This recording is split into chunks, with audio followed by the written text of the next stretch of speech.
I'm your host, Brandy Fleck, and this is Human Amplified. This is a show about our existence, our place in the world, what it all means, and ways to make it better. From big picture ideas that blow your mind to practical life advice, we explore it all. We amplify the voices of healers, survivors, mystics, disruptors, scientists, creatives, and everyday people like you and me to expand our consciousness and use that awareness to evolve into who we really want to be in the depths of our soul. Humans Amplified. Thanks for tuning in. If you enjoy this episode, please go rate and review the show, and remember to subscribe where you get your podcasts and on YouTube. Support for this podcast comes from Bed of Nails. You've probably seen acupressure products before, maybe in your Facebook feed or something like that. It could be for any number of brands, but it's a fact that the Bed of Nails is the Swedish original. I've been using the Bed of Nails mat and pillow since 2012. Before they were popular, no joke. I personally remember when no other products were widely available and when I was scared to even try it. But I did try it. When you lay on it at first, it can get a little uncomfortable, but that's short-lived. After a few minutes, your back gets warm, starts pulsing, and then starts to relax. You quickly get used to distributing your weight on the Bed of Nails, and it's nothing but a welcomed reprieve from a stressful day. Over the years, it's helped me increase circulation, relax, and reduce pain in my back and neck. I also use my Bed of Nails every single time I meditate, and I love it. If you feel like you would like to do the same, you can shop my Bed of Nails affiliate link to get yours. I have put that link in the show notes of the episode, or if you're watching on YouTube, you can find it in the description of this video. And there is also a discount code there for you where you can get 15% off at checkout. So be sure to go get it. I just know you'll love it. Today, we're talking to Tian Yuming. She's a yoga teacher and trauma-informed certified life coach who immigrated to Singapore from China at an early age with her family. These roots have set the stage for the healing journey and expertise Yuming shares with us in this episode. Now, Yuming's a friend of mine. We went through trauma-informed certified life coaching training together. And the most prominent thing I noticed about her when we first met is the presence she brings to her interactions. It was so comforting and really interesting to experience. This was what inspired us to collaborate on today's discussion, because incorporating more presence into your life can be really helpful. So today we talk about how self-discovery is healing, how to create more space by anchoring into the present moment, what it means to hold space, how to hold space, the difference between holding space as a professional versus in a personal dynamic relationship, when to prioritize healing space for yourself versus another person, when and how to draw boundaries, how to extend grace to yourself even if you're not present with yourself, when it's okay to think about the past and future, and letting go and moving on. This discussion is a spiritual exploration combined with a foundation of trauma and somatic training. So you're in for a treat where science meets spirituality. Yuming focuses on connecting mind, body, and spirit in life and work, and this discussion is an extension of that focus. And there are so many fantastic takeaways from today's episode, but my absolute favorite is when Yuming says, compassionate witnessing is where healing takes place. What do you think? Does this resonate? If it does, let me know in the comments. And if you have another favorite takeaway from this episode, be sure to let me know that in the comments too. And by the way, just so you know, Yuming is offering a free virtual trauma-informed life coaching session exclusively for Human Amplified listeners. So if you'd like to get in on that goodness, you can schedule your free session with her now. I've put the link for that in the show notes, and if you're watching on YouTube, you can find it in the description of this video. Be sure to mention to her that you heard about it on Human Amplified, and let's dive in. For the links mentioned throughout this episode, visit the show notes at humanamplified.com/episodes/110. Yuming, what does being human mean to you? Yeah. I feel like being human seems like such a complicated and simple thing all at once. It's a mystery in and of itself. And to me, it feels like also a consistent practice over and over from moment to moment of allowing all shapes and facets of our personalities, of our experience, be it what people would conventionally label as the good or the bad, and making space for more and more of it, all of it. That's where the aliveness and the richness of life comes through. And that's when perhaps we try things we never thought we could or would, and finding magic in that. I love that. Yeah. All right, everybody. Today I'm here with a friend, Yuming. She is joining us from Singapore. And Yuming, I'm super excited to have you here. I'm so happy that we get to connect again after 2 years, um, at least on Zoom anyway. Yeah. Uh, and just how have you been?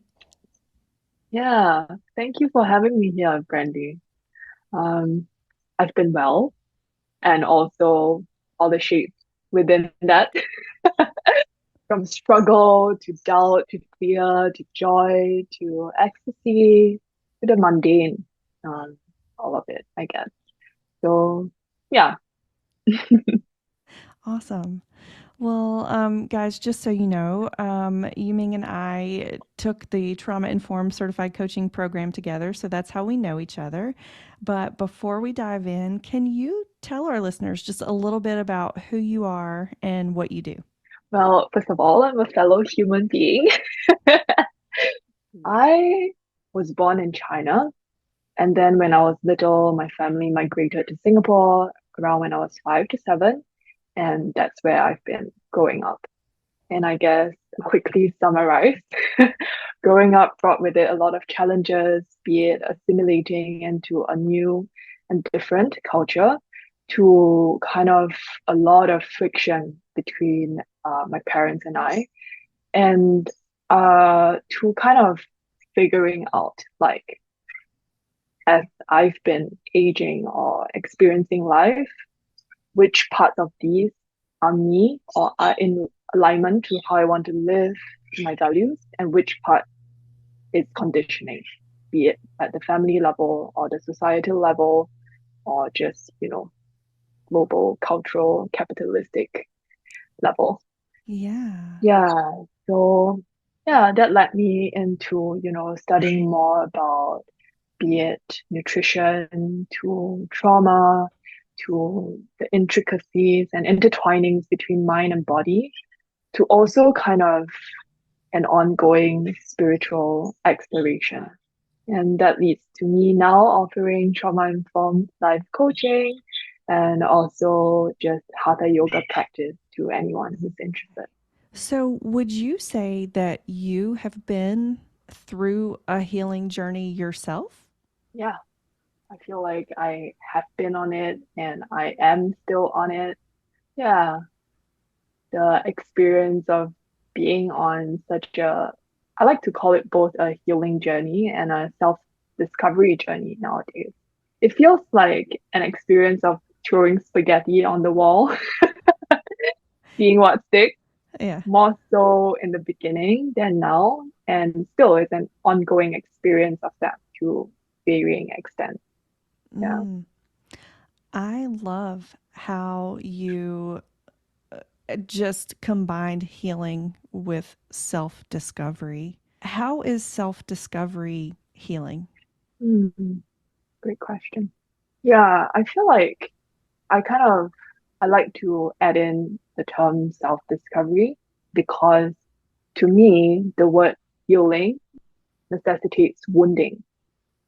And what I also feel, and in my limited experience and self practice, is that no matter what we've been through and the woundings that we have experienced, that I hold dear to heart and always is in my intention to honor with tender, loving care, there is also an aspect of us that is not woundable, that is indestructible, Ooh. that is untraumatizable and timeless. And oh, I'm getting tingles saying that. And Yeah. and to me, that is the spiritual aspect of this journey that I also call self-discovery. It's kind of like going deeper and deeper within ourselves toward the core and the essence of our being. Ooh, I feel like that's a really unique perspective. Thank Mm. you. And I feel like, if I may just add, what has been healing for me too is also holding both, the practice of holding both, the imperfect practice of holding both. That when we are kind of rooted in that space of presence, in that space of being and connection to our essence, then it makes more room for loving awareness of all these different parts of ourselves. The wounded and afraid and fearful and doubtful, to the playful, to the childlike, to the mischievous, to the controlling, and all of the gamut of parts that we can have within our mind body makeup. Yeah. And so you brought up this holding space for both the, I guess, the wounded and the unwoundable. But and correct me if I'm wrong, but then I think I heard you say that holding both of those things simultaneously creates space for all the other pieces and parts. Is that correct? Yeah, yeah, and perhaps it's like anchoring from that space of presence and being, and in that, with there is, it's difficult to talk about these things, but Yeah. it feels like when we anchor from the present, from being, from whatever we like to call it, loving awareness, then naturally and organically there is more space for us to see more clearly these parts at play within our personality, for example, our emotions, our thoughts, our behaviors. And so I just heard you say that loving awareness is basically the same thing as being present. Is that right? Yeah, in my experience. Okay. Okay.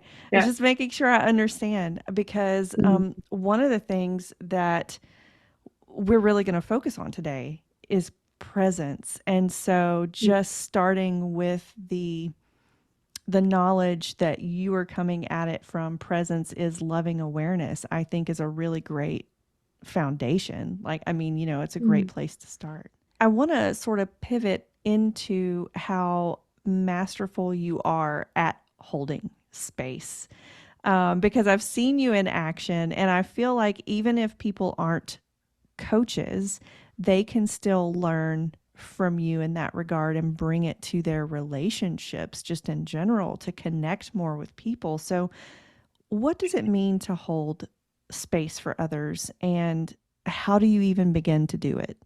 I'm just remembering this beautiful experience I had in an exchange with one of my yoga teachers in Bali. So her name is Kirsten.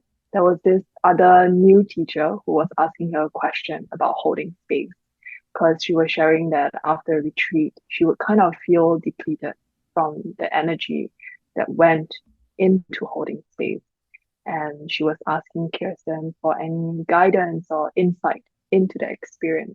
And Kirsten has a very like nurturing, matriarchal presence. It gave me a perspective shift of sorts, because she was like, what if instead of naming it holding space, it's also kind of like tuning into the space that's already there. And yeah, I feel like what she might have been suggesting through my interpretation is that the fatigue of holding space comes from us thinking that we are doing something. like that we have to create this space, which in a way we do because as a human being, we are investing time and energy to be with another person. So that is the doing part of it. And at the same time, the being part of it is kind of tuning in to be it in a conversation with you, tuning into the presence and space already within myself, tuning into my body, my breath while being with you. And it kind of allows for deeper connection, deeper curiosity, deeper compassion. How do you tune in? Like tuning into my body and my breath. And I know it's easier said than done, and I fail all the time. So just putting it out there. But fundamentally, I feel like it's as simple as that. And it is a constant practice, nevertheless, because if we think about how our mind works, our mind is like always traveling past, present, future, which are all kind of intertwined. Mm-hmm. And at the same time, our body is the only place that is anchored in now, in the here and the now. Eckhart Tolle, which is like this spiritual teacher, he wrote a book called The Power of Now. In it, he kind of talks about you cannot be, deeply in your body and not be present at the same time. And same goes for breath, I guess. And with breath, if we speak about it from the mind and body level, the breath is both autonomic, that it happens automatically, and it's also something that we can influence with our conscious awareness. So I feel like that is an interesting kind of boundary between the form and the formless, spiritually speaking. Yeah. Yeah, and like the Buddhists also often talk about focusing on the breath, of how it teaches us impermanence, that the breath comes and it goes, just like our thoughts, they come and they go. Our emotions come and they go. Ooh, okay. And I know you had said that before, but so thank you for going a little bit deeper into that. And it's Yeah, interesting how presence has come back up as part of the conversation. So, in order to hold space or tune in, that assumes a level of presence. yeah, Okay. yeah. And I will also kind of like distinguish a little bit between holding space for somebody else. An example could be in the context of coaching and being present in a dynamic relationship. And within a relationship, there can also be kind of a more one directional holding space and kind of dynamic engagement and holding space is a little bit different to me. Because I feel like, let's take the example of coaching. When I am tuning into or holding space with a fellow human being who is my client, they are most likely sharing experiences that I am not personally involved with. And that allows me, and so that means that my own human defenses or my triggers or my egoic stuff are not coming into the mix, that perhaps then I have a deeper capacity to listen, to be curious, and to have more of a bird's eye view of compassion on the whole situation and to enter their world with less defense or fear or potential to be injured, actually. Yeah, parallel to that, kind of a dynamic engagement within a relationship, I feel it's very much more both ways. It's flowing and it changes like moment to moment. Sometimes we can get triggered in just like one sentence being said by our friend, our family, or even just feeling activated, right? Hmm. Yeah, and that's also very understandable. And I feel like in that is more of a tuning into both self and the other. And that means that sometimes I may be leaning more towards tuning in or holding space for my own experience than the other person. And there's like a dynamic balance going on. Yeah. And yeah, the practice of presence for me and that experience is kind of really listening in from moment to moment, like, oh, what am I experiencing? What are my thoughts and emotions in this experience? What is my capacity like? yeah, does it feel true and right and nurturing to the whole situation, including myself, to approach, for example, be it for a clearing conversation or to retreat and nurture myself first so I can be in the situation in a perhaps more aligned manner. And there are a lot of models I feel in the healing world on how we can do this, be it like trauma healing or attachment theory and all of that. And at the same time, I feel like it's also a balance with really listening in moment to moment on what feels true and loving and right to do in this moment. Okay. There's a lot there. Yeah. Yeah, And went I on a love, ramble.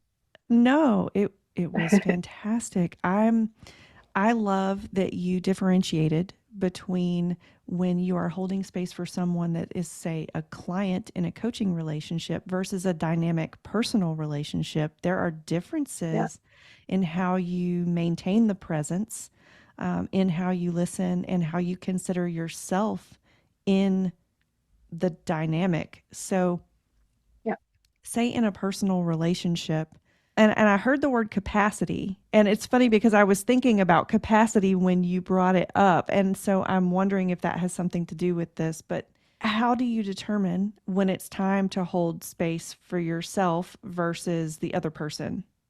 I feel like that is the intuitive aspect of the practice that I am open to learning models of healing, let's say of regulating my nervous system, of understanding where my attachment wounds are, of understanding what my needs are in this experience, where I could potentially draw my boundaries. And when it comes down to the moment, I guess there's always that choice aspect of it or the this decision aspect of it. Like, for example, when do I draw my boundaries? Do I draw it now? Do I wait for a while longer? Do I regulate my nervous system before I draw this boundary? Like, where am I at on my nervous system level? I feel all these feelings. Which part of these feelings did I express in this relationship? How do I express it? Which word do I use? What time do I do it? Is the other person ready? Like, where is the other person at? And there's like a huge amount of information that is going on. And Yeah. yeah, there's that yeah, and we're trying to fit them into these models that we learn, which I feel are really can be really beneficial and helpful in our self-discovery healing journey. And at the same time, I feel like I'm always reminding myself as well to hold them more loosely, that I'm not kind of rigid in my thinking, like, okay, this is the 5 step plan. And right now I'm at 3.5 for next.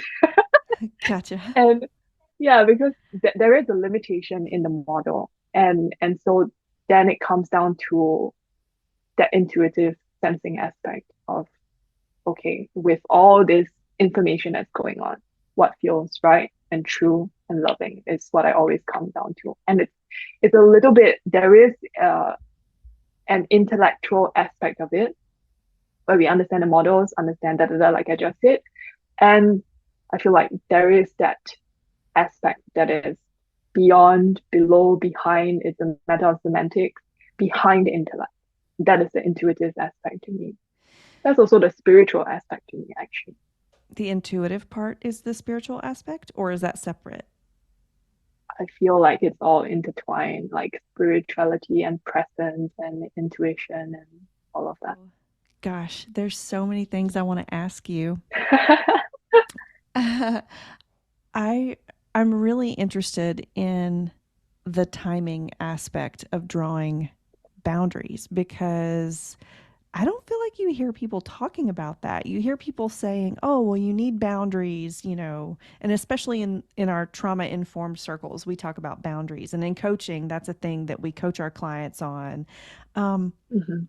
but being able to know when to do it and how it can differ from situation to situation. Like it's not a black and white thing. Like if you draw a boundary at this time in this relationship, that it's going to work for all the other relationships. So when you determine the timing of when you're going to draw a boundary in a relationship, you're basically just interpreting all the information that's available to you and making a choice based on that. And it's different in each situation. Yeah, you mentioned the timing aspect of boundaries. I feel like perhaps it's both timing and how we even draw the boundaries or how we express it. And also, I'm not like a guru on this at all. I'm still imperfect in my practice. I'm still like struggling, telling people, hey, I felt hurt when da da da da da. Let's get back to your question, which is, yeah, both timing and how we draw boundaries. In my experience, a parallel process of the information aspect of it. Like, where is this experience kind of activating my pain from my wounding? Where are my needs?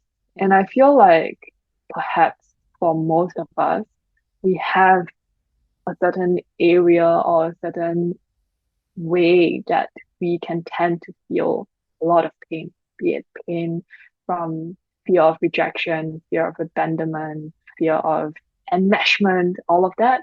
And it kind of relates to our past experiences, be it from childhood to formative growing teenage years. So that's that information aspect of it. And I guess this also goes to the aspect of your question, which asks, is it different every time? I feel like there may be nuanced differences, and at the same time, every time we practice being present and showing up to our experiences, then we may get a clearer idea of, this could be like the broad uh, space or area where my pain lies, where I'm tender, where I feel vulnerable. And I feel like expertise in expression builds with being present to that over and over and expressing that within relationships. So Okay. yeah, so that is like the information aspect of it. And I feel like in parallel and not separate as well, it's kind of like all intertwining and all that, is the what I would broadly label spiritual aspect of it, of like listening in to intuition, to when I can express this, to how. And yeah, that part I have less words about, but it's like, yeah, intertwining in a way for me. Okay. I love that. And thank you so much for like verbalizing this for us. I feel like it's really helpful. Let's pivot for a minute. So because we've been talking about being present in relationship, whether it be coaching or personal, but what about just in everyday life? How do you bring presence to the mundane or the blissful experiences or the sad experiences? Hmm. I feel like perhaps for most of us, an easier entry point would be bringing presence into the seemingly mundane, like when we are washing our hands under the tap, kind of tuning in to our senses in a way. Like, how does the water feel on my skin? What is the temperature like? To like the sounds that I'm hearing around me, like the air conditioning in the background, the traffic in the background, and noticing our maybe mental dialogue that comes on or emotions that come like, ugh, the traffic again, kind of thing. Yeah. And yeah, and noticing how it like comes up and it goes. And in noticing, yeah, the impermanence and transience of that is when we cultivate that awareness. And also it's kind of like a moving meditation, a meditation with your eyes open. Like when thoughts come up and we're like, oh, I started thinking about my project due later today again. Or I started thinking about that squabble I had with my ex-partner 10 years ago again. And then bringing it back to like the hand washing or the sounds or like the breath. And there's so many different ways that we can perhaps breath, tuning into our breath and our senses while we are engaging in the mundane things would be an easier entry practice to engage in.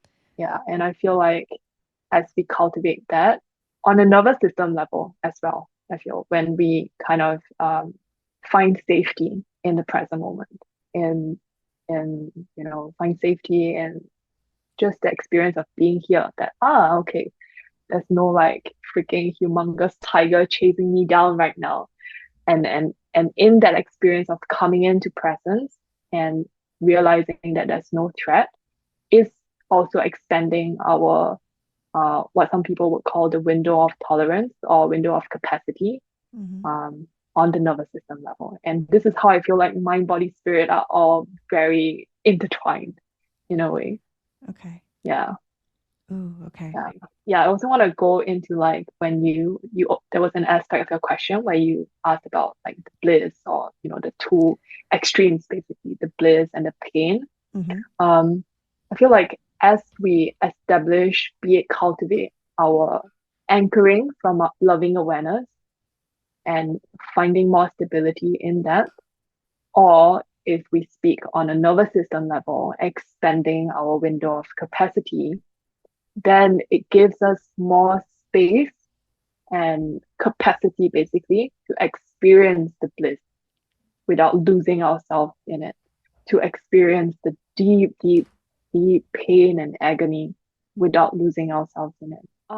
Yeah, and also just knowing and being in practice of accepting our humanity and the imperfection and mess of it. Because what I'm saying now all sounds really idealistic. Just be present, tune into your breath, tune into your senses. And there's gonna be a gazillion times that I still like do not do that. I'm like, oh my God, I just wanna like eat a bar of chocolate and numb out for the rest of the week. Yeah. And Well, allowing that too. Yeah. yeah. Well, and that's why it's a practice, right? Yeah. And Yeah. um, one thing that we haven't talked about, and we didn't really plan to talk about it, but is grace. And I know you mentioned compassion earlier. And so when you're not able to maintain the presence, it's okay. How do you give yourself grace? I was just gonna say that feels really tender to hear you reflect. Like, yeah, grace feels like such an important and integral part of that's all of our experience. Allowing grace in a way and tuning into our inner knowing that we do not have to merit grace, that we do not have to do something to deserve grace. Mm, And yeah, that feels really tender and important. okay. Well, Yuming, what are the benefits of maintaining a presence practice? I would say it's having the experience of living life in deeper congruence within ourselves. And deeper congruence to me feels like a deeper experience of peace and love more of the time. And that process is also not always calm or nervous system regulated or namaste. um, yeah, I mean, like in my own journey, there has been experience of a lot of upheaval and experience of chaos too, or confusion in the practice of being present. And it's also allowing ourselves to be with that more deeply, feeling into what's true and loving. And how does being present fit into healing or self discovery since they're sort of entwined? Right. Yeah. I feel like healing and presence kind of fit into each other. Because again, like the healing aspect, I feel it's more on the mind body level. Yeah, and again, how the term healing necessitates a sense of wounding in the first place. And presence is that, I guess, that boundless space in which all things is allowed and accepted and exist. And so when we anchor from presence, I feel it makes room for organic healing to take place. It gives us the capacity to witness these parts of ourselves in loving awareness. And I feel like that compassionate witnessing is always where the healing takes place. Ooh, compassionate witnessing. Yeah. It's like how we have internalized a lot of shame from our culture, like I don't know, just do it, don't be weak, don't be sensitive, you know, more, better, faster, all of these things. And I guess it creates a sense of dissonance in many of us between, okay, what am I supposed to do? Or rather, that there's a lot of shooting around us, like you should be doing this, you should be doing that. And we get into a sense of confusion or dissonance as to what is really true for me in all this. And how can I, be in harmony with all these things and navigate this complicated world from moment to moment. And it can be a very complicated thing. Anchoring again from the present moment and presence, it gives us deeper insight into, again, what's true and loving and right for us to do in the moment. And there's no modelistic absolute answer for anyone, in my opinion, because no one has been through, every second of our life the way that we have. No one has the genetic, cultural conditionings the way that we have. And so I believe that the truth is in every one of us for us to excavate and discover. And in excavating that truth, that could be healing. Yeah. Okay. So we've talked a lot about presence. And in this discussion, you've brought up a little bit how past and future sort of like we're thinking about it. But is there ever a time when humans should focus on the past or the future instead of being present? Yeah, I love this question. Um, Actually, when you sent me the prep questions, I noted down some things that I want to share. Two things basically, one from the trauma space and one from the spiritual lens. Actually, maybe this is like an OCD of mine. I I tend to be careful around using the word should because to me it's like giving ourselves and one another the flexibility and freedom to explore what feels right for every one of us. So it's like, yeah, in a sense, I guess whatever I share, it's just my perspective and it's up to the audience or whoever comes across this to discern and put it into practice and see if it feels right and true and loving to Mm-hmm. themselves at all in their direct experience. Yeah. Gotcha. So Okay. yeah, on this question, I actually am thinking of this uh segment from Eckhart Tolle's book, The Power of Now. I first read it about 9, almost 10 years ago. And yeah, I feel like this part would be really interesting to share. So if I could read this little Sure. excerpt from the book, that would be Yeah. lovely. Okay. So he was in dialogue with another person, and there was a question being posed as to how can we ever become conscious of all the things within us because there is the unconscious past within us, for example, that conditions our lives, especially through early childhood experiences, perhaps even past life experiences, if you believe that. Okay. And there's also our cultural conditioning where we live geographically, the historical time period in which we live. And all these things determine how we see the world, how we react, what we think, the kind of relationships that we have. So, how can we ever become conscious of all that? And how would that happen? Basically, was the question. Yeah. And his reply to that was, and I guess also to your question in a way, is there is no need to investigate the unconscious past in you, except as it manifests at this moment as a thought, an emotion, a desire, a reaction, or an external event that happens to you. Whatever you need to know about the unconscious past in you, the challenges of the present will bring it out. If you delve into the past, it will become a bottomless pit. There is always more. And so deal with the past on the level of the present. And I feel like it will apply to the future as well. Like kind of being present doesn't mean you never think about what happened in the past. You can learn lessons from it. You can have reflections on it. There may be conversations you need to have, actions you need to make. Same for the future. Like it doesn't mean that you don't make plans for the next day, month, year. And it's more of like, wow, what is being called for right now? And that it's always anchoring from right now and the present. And so he says, give attention to the present. Give attention to your behavior, to your reactions, moods, thoughts, emotions, fears, and desires as they occur in the present.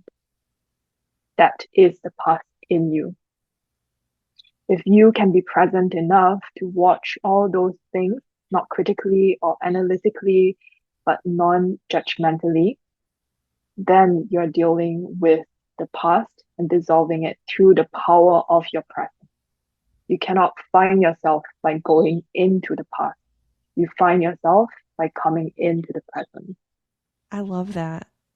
Yeah, it feels really powerful. It does. Yeah. Yeah, there's something here that is like unspeakable, ineffable, and that is the aspect that is kind of like beyond mind and body, past and future to me, time, thought, and intellect. And I mean, again, to bring it down as well, so we're not like all talking about these abstract things. You know, in trauma healing, there is this model by Judith Herman. She calls it the three-phase healing model. That, with someone who has experienced deep trauma, or, I mean, there's no trauma is trauma, basically. And, acknowledging how it impacts us on the mind body level, be it in terms of our neural circuitry, to our nervous system, to the stories and narratives that we have about ourselves, our relationships, and the world. She recommends this three-phase healing model. So phase one, she talks about establishing within, for example, a therapeutic relationship between coach, therapist, and client whatsoever. That phase one is about safety and stabilization. So it's establishing safety within ourselves from little things like sensitizing ourselves to our senses, learning somatic practices that can bring us back into that window of capacity where we feel safe enough to engage with ourselves and the world. Things like self-touch, things like tuning into our breath. And a lot of this is kind of intertwining with mindfulness as well. Yeah, so stabilizing ourselves basically and establishing safety. And then phase two is what she calls processing or remembrance and mourning, grieving in a way.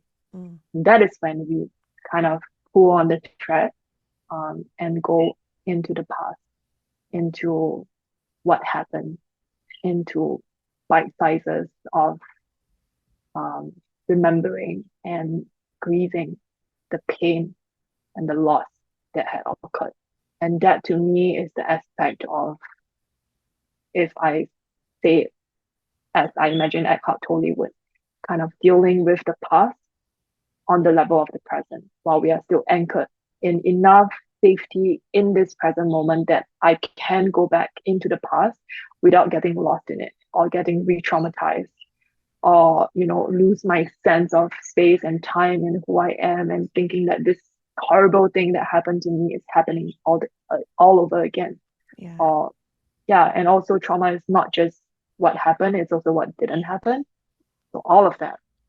yeah, and then, lastly, she talks about integration, kind of integrating these new and kind of updated narratives and beliefs we have about ourselves, a new way of seeing ourselves through compassion, through curiosity and understanding, instead of like internalizing shame, basically. Yeah. And with that integration, I feel is also kind of in parallel and intertwined with coming into deeper presence that, hey, I can actually be more present in my life as it happens right now instead of, you know, kind of clinging on to something or running away from another. And so that was like the two parts that I wanted to share. One from the more spiritual direction and one from trauma healing.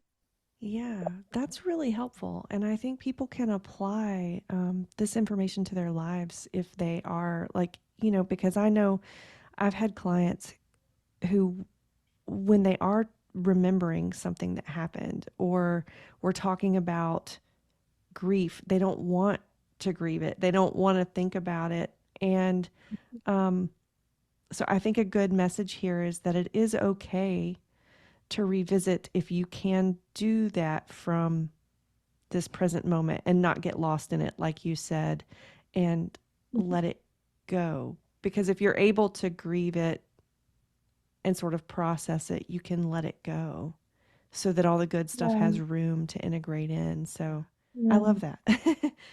yeah. And it's like I feel as we anchor in that loving awareness, it feels almost like an organic process that takes place. That in bringing my loving awareness and my presence to, past experiences and pain that is still stored in my mind body, then I don't have to think about letting go. Like the letting go happens in its own time as I grieve and Mm, bring witnessing and compassion to my experience. yes. Yeah. Yeah, that's really interesting because letting go always comes up with my clients. And they're like, how do you do it? How do you do it? Mm, So I love that you've mm, sort of like put words to, well, it can organically happen if mm. you grieve. Yeah. And also just like I feel like the nuance in that is sometimes myself included, a lot of us we are like, how can I let go? How can I accept? I just want to Mm, accept this and move on. yes. And in that energy, in that sentence itself, is a non-acceptance. Is a like I just want to get rid of this and move on. Like, is this over or not? Like, Yes. I still get that, and I have so much compassion for that. Like, I'm still struggling with it from time to time, and it's so human. It's so just like the Japanese call it wabi sabi, perfectly imperfect, and yeah. So that is also something to bring awareness to. Like Eckhart Tolle again, he talks about you know we talk about the practice of acceptance. And when we notice that we are not accepting, can we accept our non acceptance? That was also like a perspective shift for me. Yeah. Ooh, Yeah. there's so many Yeah. layers. Yeah, I know. And also, like, with rambling again, with acceptance, I think a lot of us, be it with ourselves or sometimes even with one another, we can have a sense of like that shooting or a sense of like ah, why don't you just accept? Why don't you just let go? Why don't you just forget? I should have forgiven by now. It's such a long time. It's been such a long time. Why am I still? And so there's so much resistance and non-acceptance of that pain of fear, um, that is kind of conditioned into us as well. That I I would invite everyone to hold a lot of compassion for because it's not just a personal thing. This is happening on a large scale within all of us in Yes. many, many, many of our relationships. And that also speaks to the impact of what may seem insignificant. That when we undo this within ourselves, but actually there's a huge ripple effect that's going on. Feeling an obligation to forgive, to accept, to move on, to let go. And this is when I feel like our intellect is taking over, or the the ego is taking over, like that I just want to move on with it. And so yeah, it comes back to, can we have grace and compassion and curiosity around then our non-acceptance, around our non-forgiveness, our non-love and light. And in that is the love and light. Yeah, the grand paradox of life. Yeah, exactly. And it's like you just got to keep working at it. You have to peel back the layers and keep going. And you are such a gentle person. I would just love for you to describe what that's like and where do you think that gentleness comes from? I feel like gentleness is an aspect of me. And I feel, well, I used to be quite a feisty little girl with lots of opinions about the world and lots of arguments to make and lots of like indignance around injustice and anger and frustration to, despair actually. And I feel that perhaps my gentleness, as you see now, comes from lots and lots of suffering. And Mm. but it's not about fetishizing pain or suffering. I think what I'm more referring to is that process of discovery and of healing, of coming more to terms with how the world is right now, and kind of gaining deeper, direct experience of who I truly am, that I'm not a product of stories of shame and things that went wrong or a summary of the mistakes and failures in my life, that I am actually coming back to kind of it's a sense of returning to wholeness and connecting to home within, connecting to more of the essence of what I experience I am, you know. We can put different words onto it as love or innocence or all of that. And again, just allowing for the whole spectrum of humanity. And that is also why I say gentleness, I see as an aspect of me, because other aspects would be like the brooding, the mischievous, the playful, the loud, to like the I don't know, despondent, all of that.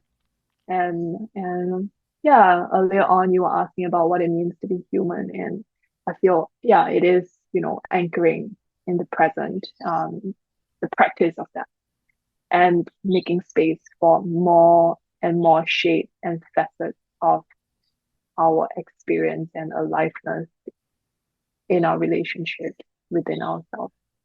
And it Yeah. makes me think of just acceptance over resistance, like we Hmm. were just talking about. That's what it sounds like. Yeah. Yeah. Allowing, and oh, I feel my heart kind of swell right now, because I feel like, yeah, there's such a dimension of humility in it, and in that connection to love and the direct experience of our interconnectedness, that I can empathize more deeply with someone else's pain, for example. Yeah, just a factor of humility and love that makes me want to cry. Oh, Yeah. Mm. that's beautiful.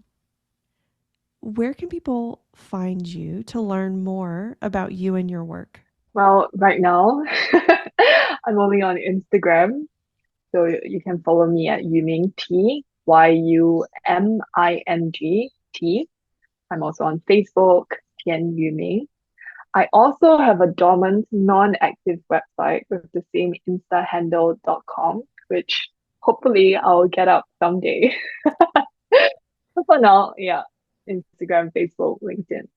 Awesome. Okay. Well, we'll put all of those links in the show notes for everybody to go check those out. Thank And you. Yuming, just thank you so much for being here today, for sharing this. Uh, your thoughts and a piece of your, I feel like you shared a piece of your heart with everybody here today. So thank you. Thank you. I really appreciated that. Yeah. Thanks for tuning in. Check out more of our episodes here and at humanamplified.com. Remember to subscribe.